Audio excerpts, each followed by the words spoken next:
can see that His Excellency is now making his way towards the saluting base, and when he arrives there, the Guard Commander will report his guard and invite the Lieutenant Governor to inspect the guard.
You can see that His Excellency is now moving along the rear rank of the Guard of Honour, found, as I said earlier, by the Queen's Colour Squadron of the RAF Regiment,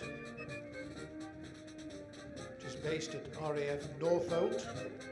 For many years the Queen's Colour Squadron was at RAF Uxbridge, but Uxbridge, I understand, has now been closed and is about to become a new housing estate. The Queen's Colour Squadron is now at Northolt. Queen's Colour Squadron, of course, being world famous, most of all perhaps for its displays of continuity drill, with hundreds of drill movements being performed without a single word of command.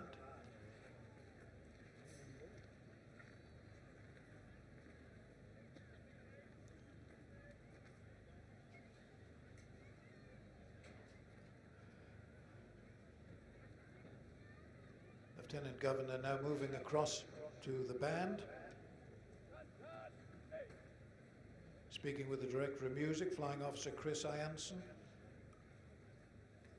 The band based at the RAF College at RAF Cranwell in Lincolnshire.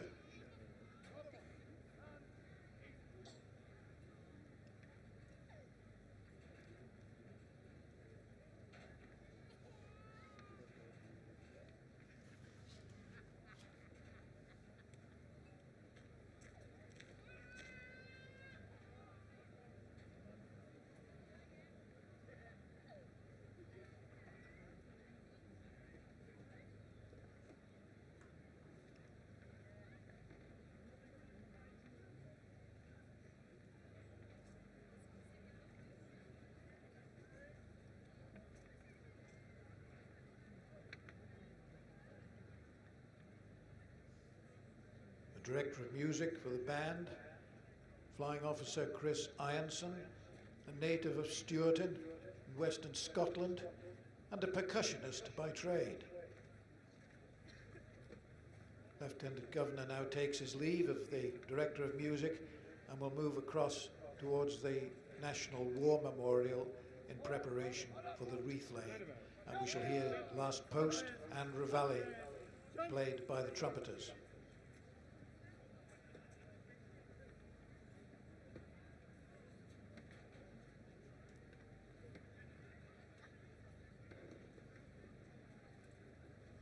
Carry, standards.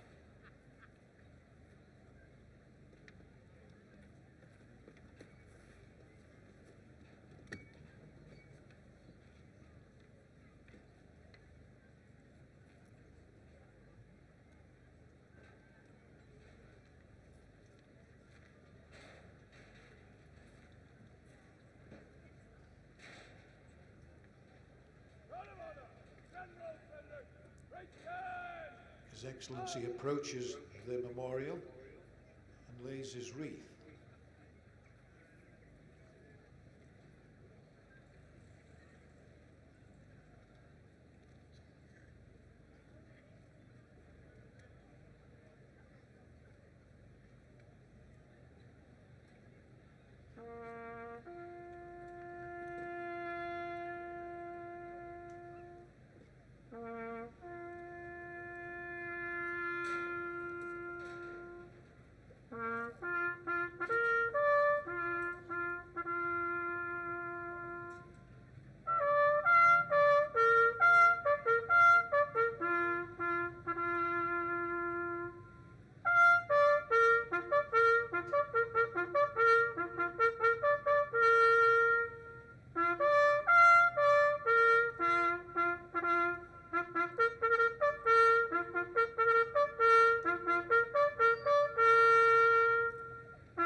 Fanfares will take post. By the right, slow, march.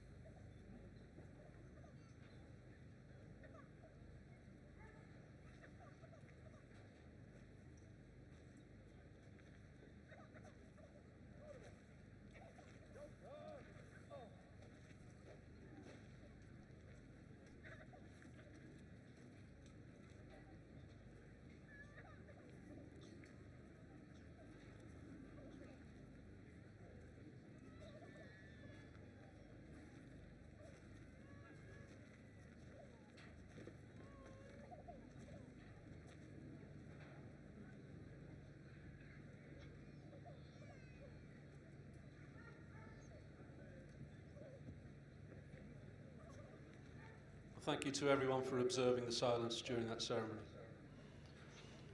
Now, at this point in the ceremony, you can see that the Lieutenant Governor is now moving down the processional pathway on his way towards the church hall, which is next to the chapel down by the Lich Gate. Today, the church hall is being used as the robing room, where the Lieutenant Governor will join all the Tynwald members and the other dignitaries and officials who will be taking part in this Tynwald ceremony on the hill later. In a few minutes, there will then be a short procession from the robing room into the church, where, by custom, the Tynwald ceremony begins with divine service, which should take place at around 11 a.m. The service in the Tynwald Chapel today is being led overall by the chaplain of the House of Keys, the Reverend Bill Martin, and also involved are the Lord Bishop and the Dean of the Roman Catholic Church. The service lasts about 25 minutes and can be followed on the public address system and also on the big screen close to Tynwald Hill. Everyone here today is invited to join in with the singing. You can see the service printed in full in today's souvenir programs. And to encourage you all to join in, we once again have the fine voices of the Manx Festival Chorus with their director John Bethel, MBE, on the front rows of the main grandstand. And if you take your cue from John and the chorus, you won't go far wrong, particularly with a hearty singing of the Manx National Anthem on this our very special day. Now, before the start of the service, we have a few minutes to take a brief look at the unique history of the Tynwald ceremony. The word Tynwald is Scandinavian. Translated, it means Parliament Field. In fact, all over the island, you will find many names with Norse origins, both place names and personal names. There are also a number of Celtic names on the island, and the Manx Gaelic language, which we shall hear later this morning, is also Celtic. So today we will hear the new laws read in English and then Manx, and you could also say in German because Tynwald Hill is in the parish of German. Tynwald represents a system of government brought to the Isle of Man by the Vikings who settled here in the 9th century.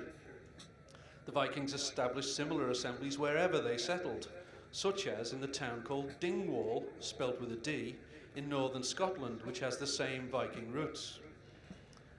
Also, there are two places called Tynwald, spelled with a T, in both the Orkney and Shetland Isles. And near Dumfries in the Scottish borders, there is actually a village called Tynwald, but spelled with an I instead of a Y. So the name Tynwald is not unique by any means. Now, the origins of today's ceremony go back to a decision taken many centuries ago to create an annual open-air court at the Parliament Field at which the whole nation would gather. The assembly was there to proclaim the law and to punish those who broke it. Today, the legislative part of this assembly still remains more than 1,000 years later, and this morning we shall be hearing from the Hill all the new laws passed by Tynwald during the last year, summarised in the Manx language as well as English.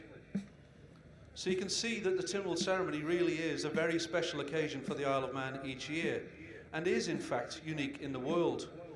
No other ceremony like this is staged anywhere else on earth. So today you are actually seeing a unique piece of history. Tynwald Day is always observed on the 5th of July, and it's celebrated by everyone on the island as the Manx national holiday. However, when the 5th falls on a weekend, as it has done this year, then the ceremony itself and the Manx national holiday moves to the Monday. So hence we are here today on the 7th. However, the 5th of July wasn't always the date for Tynwald Day. The Vikings held their assembly on the day of the festival of Midsummer, which was June the 24th. Then in 1752, the calendar was reformed and the date then became July the 5th, Old Midsummer Day. All sorts of traditions and customs are associated with Tynwald Day, and because the people of the island were originally a mixture of Celtic and Norse, then the customs are both Christian and pagan. One of the pagan traditions is the laying of green rushes, which you can see on the pathway between the church and Tynwald Hill. This follows a very similar custom in early times where green rushes were laid on Midsummer Eve as a tribute to the sea god Manannan. A more obvious Christian tradition is that a church would always be built where an assembly was held, hence the church service as part of today's events. Midsummer Day itself became identified with the Feast of St. John, and probably the most noticeable traditional custom is the wearing of bolumbain, the white herb, by people attending the ceremony. Now in reality its leaves are not white at all, but they're more like a silver green in colour, and it's been worn for many centuries on this day as a charm against evil spirits. Now those in the procession, including the Lieutenant Governor, the members of Tynwald and the police, are actually invited to wear bolumbain. So it's clearly a very important tradition going back many years. And if you're a gardening enthusiast, you may well recognise it as mugwort. but it also has a Manx name, Bollen Filiown, which translated means the herb of St. John's feast. Now, St. John's, as you can see, is a very special village, and it's known all over the world for the circular mound we call Tynwald Hill, which is a major attraction for tourists all year round. Now, it may look a bit taller, but it is actually only 12 feet high. It is 72 feet in diameter, and it's believed to be the burial mound over the remains of an important chief, probably from the Bronze Age.